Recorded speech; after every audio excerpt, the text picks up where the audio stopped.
Quality is a vague concept which makes it hard to measure directly. Here are 5 steps to more easily measure the quality of anything.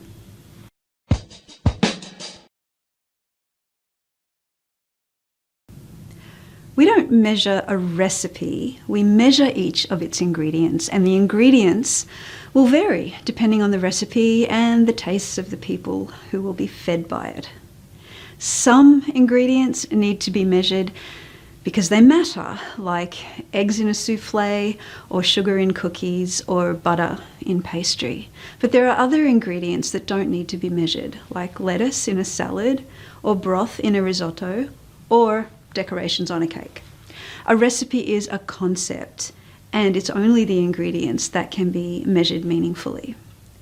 Now, because quality is a concept also, and too vague to measure directly, we have to unpack its ingredients before it can meaningfully be measured.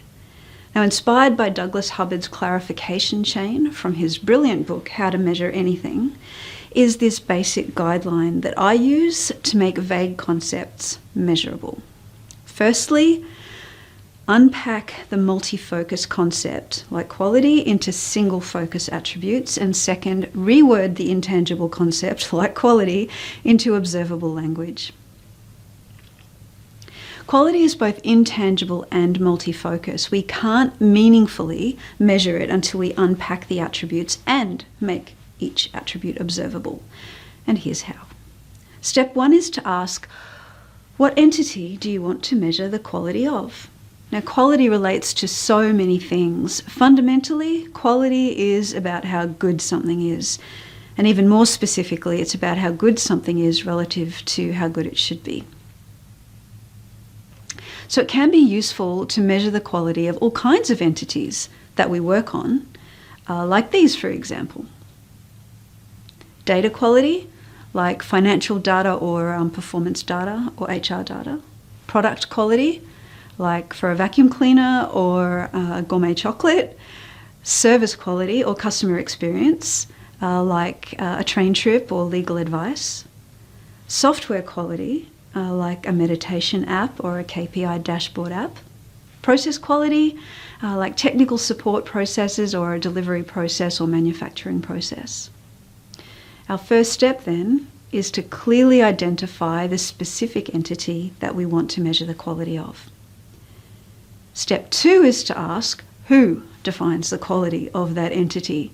Now, I first learned how to measure quality in customer service. My job was to create a system of consistent customer service quality surveys across the railway that I worked for. Now, managers had already been defining the attributes of service on behalf of customers, and there were heaps of them. They spent tens of thousands of dollars on surveying customers based on these manager-defined attributes, and they got it wrong.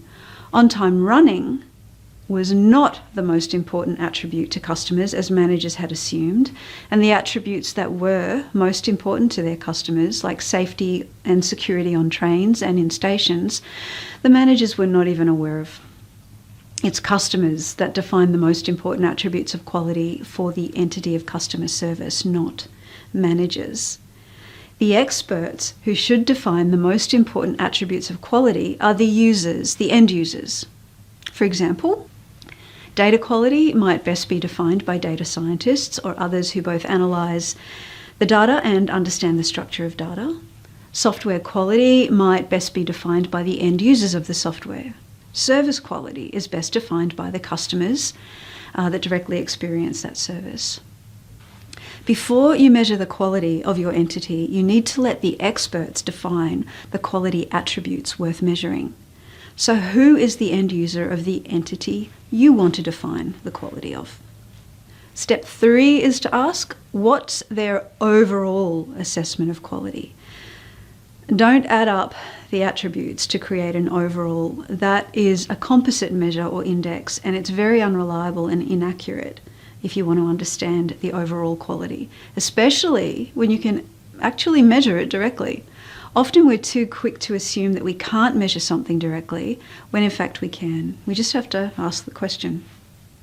So for example, overall perfect data rate, that could be based on samples of data records to take a percentage of all the data items that are either missing, incorrect, incomplete, or irrelevant.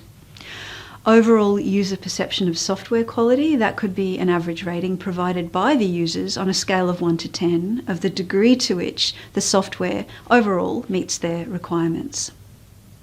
Overall customer perception of quality, that could be the average rating that current customers give on a scale of 1 to 10 of how satisfied they are with the overall service quality.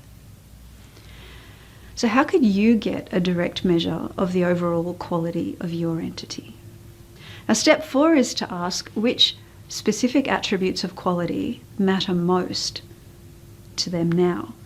Now, when I was involved in the railway customer surveys, we used focus groups of customers to discuss what the quality of service attributes meant to them. And from the qualitative discussion, we listed about 7 or so quality of service attributes. Now, they were different to each service, commuters versus freight customers versus tourists. So you can't rely on finding the one right answer that someone's already published. But it's okay to use existing frameworks as a good starting point or as prompts to start the discussion. For example, for data quality, I have an article about the 5 dimensions of data integrity that's linked to in the description. For software quality, the ASQ have a neat checklist of service quality attributes for software. And for service quality, a tool called SERVQUAL uses 5 widely accepted service dimensions that most customers care about.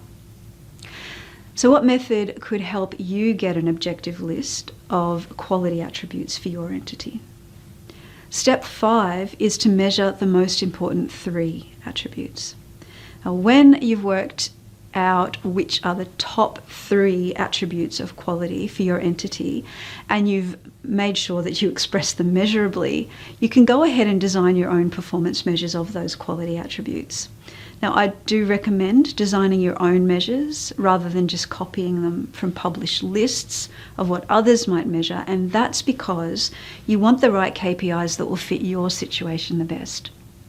But just for inspiration, for data quality, Christopher Tozzi wrote a list of 7 metrics to measure data quality. I don't think it's that comprehensive, but at least it can give you a start. For software quality, check out Rainforest's map of essential QA metrics for software, including escaped bugs, test coverage, test reliability, time to test, and time to fix. For service quality, I've linked in the description to a freight company's billing team that translated one of their most important quality attributes for their customers into a quantitative KPI. Now, just like for any weaselly, vague, broad or intangible concept, quality can be measured meaningfully, but the trick is to take a deliberate approach to unpacking its defining attributes, expressing each quality attribute measurably, and designing measures as direct evidence of each quality attribute. I have a Make Quality Measurable template to plan your mini research project to unpack the measurable attributes of quality for the domain that you're interested in, and you can get it via the link in the video description. Have fun with it. And as always, if you have any stories or examples to share or you want to ask a question, I'd love to hear from you in the comments.